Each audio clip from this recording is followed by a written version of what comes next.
In the fall of 1886, on the open range north of the Yellowstone in Montana Territory, an old cow boss named Tom Rearick started cutting hay for cattle that were not supposed to need it. He was 58 years old, the ramrod of the bar cross, 40 years in the saddle, and he spent that whole autumn doing the one thing a real cattleman on the northern range was not supposed to do. He put up hay. He built fence. He told a rich man to his face that the winter coming would kill the herd, and the rich man laughed, and every young rider on that outfit laughed with him, and I laughed loudest of all, because I was 20 years old, and I thought I knew what a cattleman was. I know now. I have had 40 years to know. And I am the last man alive who was on that range that winter, so it falls to me to tell it. You have to understand what the open range was, and what it believed about itself, or none of this will make sense. In those years, a man ran cattle on the northern plains the way God ran the buffalo. You turned them loose on 1,000 hills of free grass in the spring, and you gathered them in the fall, and in between, the country fed them, and the country was enough. No hay, no barns, no fences worth the name. The whole fortune of the northern range was built on one article of faith, which was that the cattle could winter themselves on the open grass the way the buffalo always had. And any man who put up hay against the winter was a man who did not believe, a nester, a farmer, a coward who did not trust the country. That was the word they used, coward. And in the fall of '86, they used it on Tom Rearick. By Christmas, the range would begin to answer him. By spring, it had answered him 1,000,000 times over, in carcasses, from the Yellowstone to the Canada line, and there was nobody left laughing anywhere on the northern plains. I had better tell you who was laughing, because I was one of them. The Bar Cross was owned by a man named Sterrett, an Eastern man with Eastern money, one of the many who had poured cash into northern cattle in the boom years, because the books all said a steer cost nothing to keep and sold for a fortune, and the range did the keeping for free. Sterrett came out summers in a fine hat and went home before the snow, and he had bought the biggest herd his money could stock and turned it loose on grass that was already eaten to the roots by too many cattle, though none of us said so. Sterrett paid our wages, and Sterrett believed in the open range the way a man believes in a thing that has made him rich, which is to say, completely, and without looking at it too closely. Tom Rearick had ramrodded that outfit since before Sterrett owned it. He had come up the trail from Texas as a boy, wintered 30 times on those plains, and buried men and horses and one whole herd in the hard weather of the '70s. And he did not believe the range was enough, because he had seen the range come up short. But a cow boss works for the owner, and for years the owner and the country had agreed, and Rearick had held his tongue and run the outfit the open way. What changed him that fall was not an argument, it was the signs, and Tom Rearick could read the signs the way I read a printed page. And that autumn, the signs were all screaming, and only the old men could hear them. The talk started at the home ranch, and it started because of the hay. When Rearick took a mowing crew and a borrowed machine, and began cutting the wild hay in the bottoms along the creek, Sterrett heard about it on his summer visit, and came out to the field to see it with his own eyes, and half of us drifted over to watch, because a boss questioning a boss is better than a horse race. Sterrett sat his fine horse and looked at the hay going up, and asked Rearick, pleasant enough at first, what in the world it was for. And Rearick, leaning on his rake, told him. The grass is grazed to nothing this year, he said, and there are twice too many cattle on it, and the muskrats have built their houses high, and the geese went south a month early, and the horses are woolly as bears in September, and every one of those is the range telling us the same thing, which is that a killing winter is coming, and these cattle cannot winter on bare ground. So I am putting up feed, and I am building drift fence in the coulees to hold them out of the wind. And if I am wrong, we have lost a little hay, and if I am right, we have saved the herd. Sterrett quit being pleasant. He told Rearick that he had not invested a fortune in the free range to turn it into an Iowa hog farm, that hay was for farmers and weaklings, that the cattle had wintered themselves since the beginning, and would again, and that he would not pay good money to coddle stock that God and the grass could keep for nothing. And then he said the thing that I watched go into the old man, because I was close enough to see Rearick's face, though the old man never moved it. Sterrett said, "I hired a cattleman, not an old woman afraid of snow." And every young rider in that field laughed, and I laughed, and Tom Rearick looked at us a moment, all of us, and then he picked up his rake and went back to putting up hay that his own boss had just forbidden him to cut. The name went around the outfit by supper, the Old Woman. They called him that behind his back all fall, and some of the bolder ones nearly to his face, and I am ashamed to say I used it too. The Old Woman and his haystacks, the Old Woman and his coward fences. We were young, and we were riders on the greatest free range God ever made, and we knew, the way only a young man can know a thing that is about to be proven false, that winter held no terror for a real cattleman. I want to tell you what I saw in Rearick's kit later that winter, because it explains him better than anything he ever said, and then I will leave it be. When we finally opened his war bag, hunting something, and the worst of it, there was a Bible in it, which was common, and inside the Bible, pressed flat, a lock of pale hair tied with a bit of string, a child's hair, and a date written on the flyleaf from the winter of '71, and no name. Tom Rearick had never married, that any of us knew. He never spoke of it, then or after, and I never asked him, and I am telling you only because a man who carries a dead child's hair through 15 winters is not a man who fears the cold for himself. He feared it for what it takes. There is a difference, and it took me 40 years to see it. The method he was reaching for was not new, and Rearick never claimed it was. It was simply what the farmers and the smaller, humbler outfits did, the ones the big range men despised. You cut wild hay in the fall, when it was free for the cutting.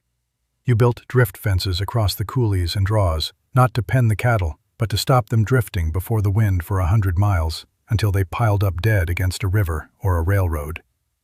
You held back the weakest stock, the young and the poor, close to the feed where you could get to them. It was the whole difference between ranching the cattle and merely turning them loose to take their chances, and on the open range in the flush years, it was scorned as the mark of a man too small and too fearful to trust the country. Rearick trusted the country to be exactly what it was, which was beautiful and free, and once in a lifetime, murderous. He said it to me once, that fall, the only time he ever spoke to me alone about it, because he had caught me smirking at the hay crew, and something in him decided to spend a minute on a fool. He said, "Son, the range feeds you every year it can." He looked out at the grass, but it never signed anything promising to. And he rode off, and I did not understand him, and I went back to the bunkhouse and told the boys the Old Woman was preaching again. The first trial came before the snow, and it went against him, and it gave the whole outfit a week of joy at his expense.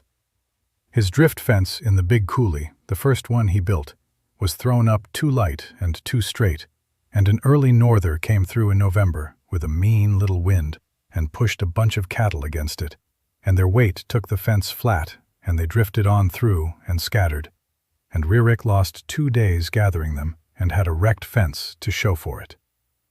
Sterrett was gone home by then, but the story reached him by letter, I have no doubt, and it reached every bunk in the outfit that night.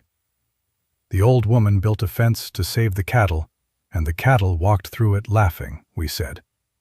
It was true. It was funny. And it was, though not one of us could see it, the single most useful thing that happened all fall, because Tom Rearick learned from it, and we learned nothing, being too busy laughing. He did not defend the fence, and he did not curse the cattle. He rebuilt it, and this time he built it crooked on purpose, angling back in the coulees so the cattle drifting into it were turned along it into shelter instead of piled dead against it, and he braced it heavy and low where the drift would load, and he set it back from the worst wind so the snow banked short of it. It cost him a week he was already short of. It also turned a fence that failed into a fence that worked, which is a thing only the man who is willing to fail in front of everybody ever gets to own. By the first week of December, the hay was up, more of it than Sterrett had authorized, and less than Rearick wanted, and the fences stood crooked and braced in the coulees, and the weak stock was held in close to the creek, and the old man had done what one ramrod and a handful of unwilling riders could do against a whole outfit's contempt and an owner's direct order. And I will tell you honestly what it looked like to us that December. It looked like an old man had wasted a good autumn and a lot of the owner's money, being afraid of weather that had not come and, we were all certain, was not coming. The grass was thin, but the sky was high and blue, and the cattle were on their feet, and Tom Rearick's haystacks stood in the bottoms like monuments to a fear that the country, we were sure, was about to prove foolish. The country was about to prove something. We had it backwards, was all. The signs Rearick had read got louder all through December, for any man who would look, and none of us would. The cattle themselves began to tell it. They grew their coats long and early and heavy. They drifted to the coulees and the brush on their own before any storm, hunting shelter that instinct told them they would need.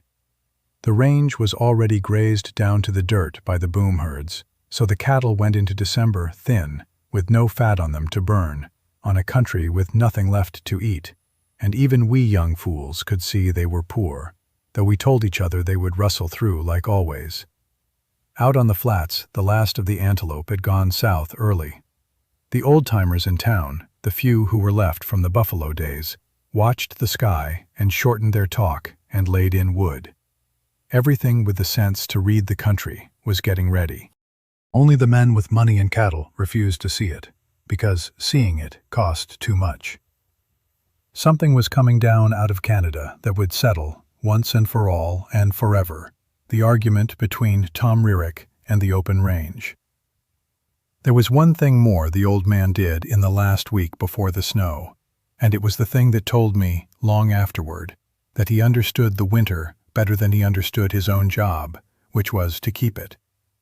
He went to Sterrett's foreman of record, a younger man named Gill, who ran the ranch books when Sterrett was away, and he asked, formally, to be allowed to sell off the poorest third of the herd that fall, the weak and the young and the late calves, at whatever low price the fall market would give, rather than carry them into the winter to die.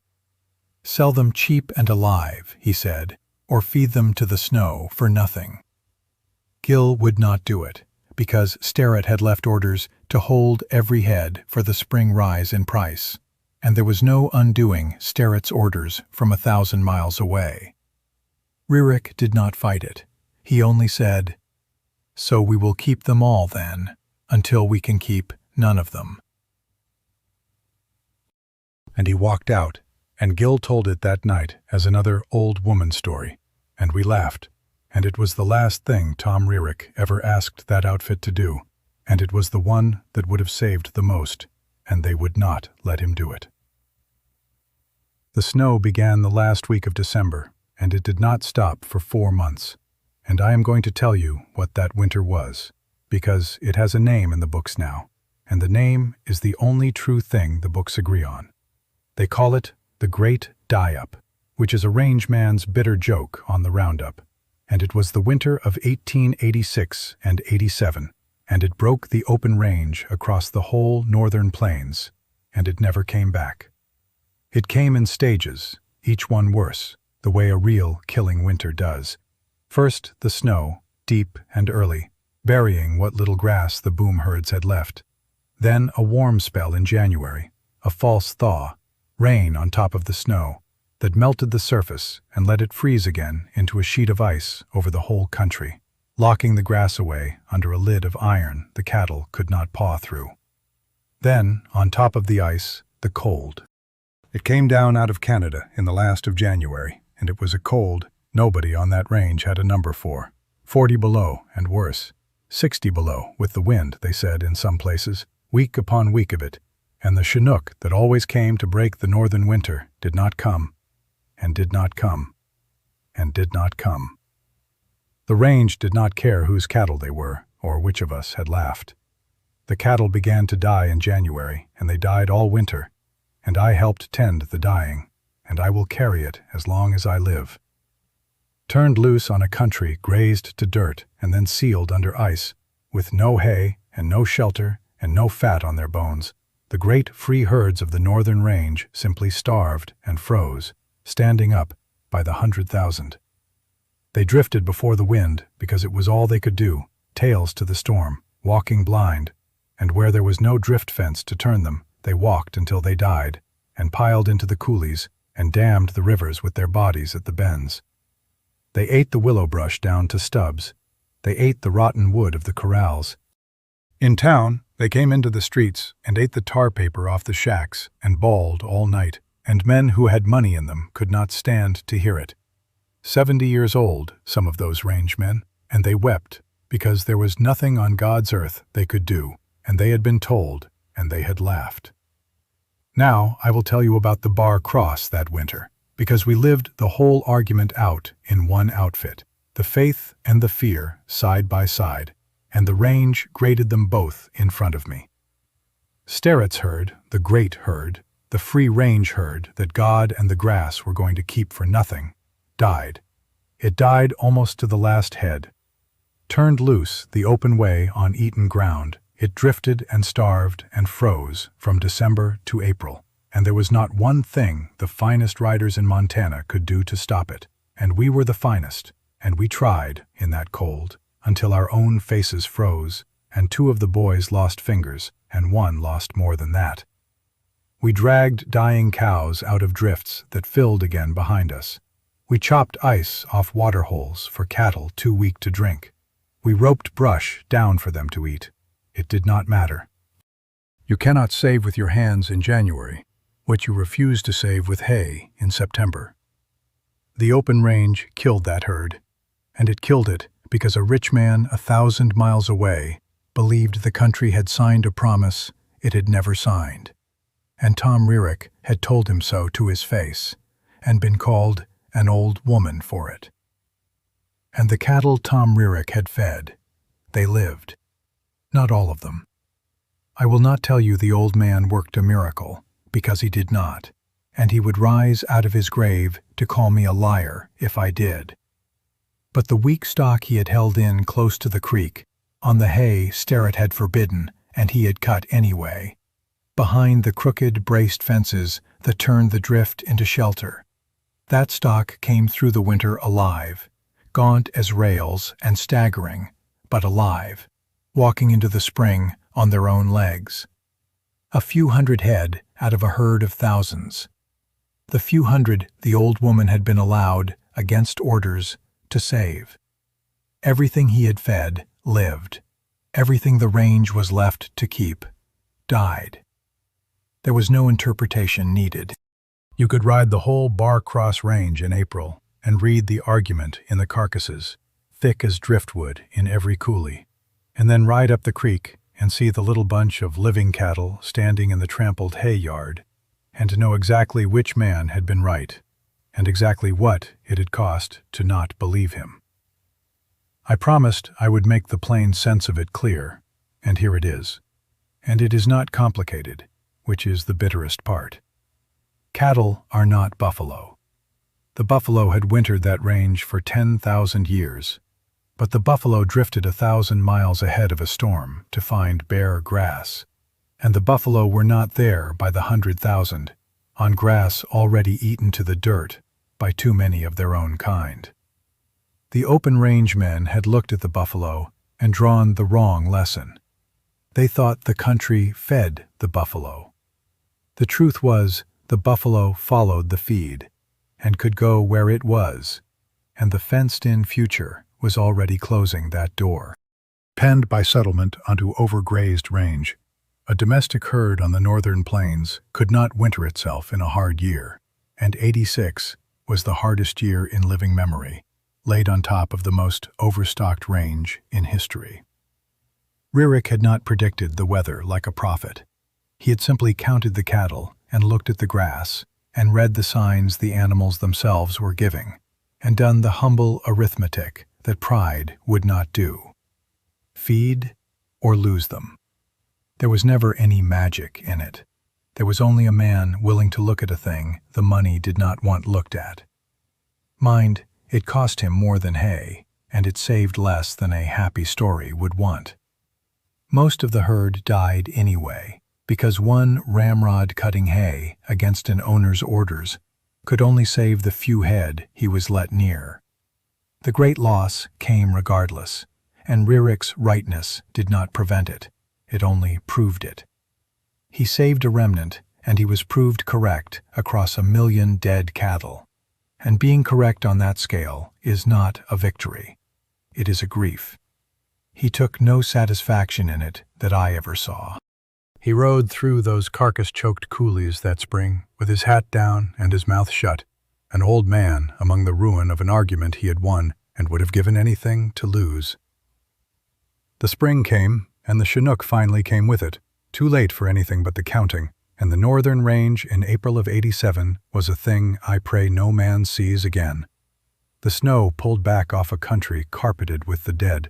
The rivers, when they broke up, carried cattle by the thousand, and the smell of it was over everything for a month. The big outfits reckoned their losses, and the reckoning broke most of them. Sterrett lost, on paper, in one winter, nearly everything he had put into the northern plains, and men like him, all across Montana and Dakota and Wyoming, lost the same. And the eastern money that had built the open range boom fled it and never came back, and the day of the great free range was simply over, killed in a single winter, and every cattleman who lived knew it. And here is the end of it, and it is not the end a young man wants, but I am not young, and I will not lie to you to make it sit easier. Tom Rearick was proved right, in front of the whole northern range, at the scale of 1,000,000 head, and it did him no good at all. Sterrett came out in the spring and looked at his ruin, and looked at the little living bunch of cattle in Rearick's hay yard, the few hundred head that were the only bar-cross cattle left alive. And a smaller man than Sterrett would have thanked the old cowboss on his knees. Sterrett did not. Sterrett looked at that living remnant, and at the man who had told him to his face in the fall exactly what was coming, and he could not forgive being right. He said the losses proved the winter was an act of God that no man could have prevented, which was a lie, and he knew it was a lie, and I knew it, and worst of all, Rearick knew it. And within the month, Sterrett let the old man go. 40 years in the saddle, 30 winters on those plains, the one man on the whole outfit who had seen the truth and tried to act on it, turned off the ranch he had run for 20 years because a ruined, proud man cannot bear the daily sight of the one who was right. Nobody said I was wrong, is what I am telling you. Not Sterrett, not Gil, not one of us young fools who had called him the old woman all that laughing autumn. The range said it for all of us, in 1,000,000 carcasses, and the men who owed the words could not get them out of their mouths, and the one man who had earned them rode away without them, and without his job, and without his 40 years. And that is how the open range paid the only man on it who understood the open range. I will tell you the little I can that mends it, because there is a little, and Tom Rearick earned the telling of it. He was right, and though no man thanked him, every man remembered. The whole northern cattle business, what was left of it, remade itself that next year into exactly what Tom Rearick had been fired for. They cut hay, they built fence, they held their herds down to what the range could carry, and they fed in the winter. And they never turned a great herd loose to God and the grass again, because they had seen what God and the grass did in '87. The men who had scorned the small, careful outfits became them. And I heard, years on, that Rearick caught on with one of the little outfits down south, a humble hay and fence operation, of just the kind the big men had laughed at, and that he ended his days there, respected, running cattle the careful way, among people who had always known what the boom men learned too late. He never got his apology. He got something the range values more and gives out rarer, which is to be proved right by the country itself, and to live to see everyone quietly begin to do as he had done. I am an old man now, older than Tom Rearick was that autumn, and I am the last of the Bar Cross riders, and I have carried the name we called him for 60 years, like a stone in my boot. The Old Woman. We put that name on the one grown man among us. People ask me, when they learn I rode the open range, whether it was as grand as the stories, and it was, God help me. It was the grandest thing there ever was. 1,000 miles of free grass, and young men on good horses, and a whole country that seemed to cost nothing and give everything. And then I tell them it died in one winter because we believed it owed us something, and that one old man tried to tell us it did not, and we called him a coward for the truest kind of courage there is, which is the courage to prepare for a thing everyone around you has agreed to pretend will never come. The range feeds you every year it can, but it never signed anything promising to. I have those words off Tom Rearick, and I have paid 60 years to understand them, and I give them to you for nothing, which is more than we ever gave him. Now, the men in this story are ours, but here is what is true. The winter of 1886 and 87 is real, and on the northern plains it is remembered as the Great Die-Up. Years of overstocking had grazed the open range to the dirt. A hard early snow was sealed under ice by a January thaw and freeze, and a historic cold followed with no relieving Chinook, and cattle died across Montana, Dakota, and Wyoming by the hundreds of thousands, with many great outfits losing well over half their herds and some nearly all. It ended the open-range cattle era, and the ranchers who survived turned to exactly what the careful man had always done, putting up hay, building fence, and holding herds to what the land could feed through a winter. The signs were real, too. Heavy early coats on the animals, wildlife moving south early, and other old range lore that the experienced hands read and the speculators ignored. The cow boss, the owner, and the outfit are imagined. The winter and the hard lesson it taught the whole northern range are exactly as they were.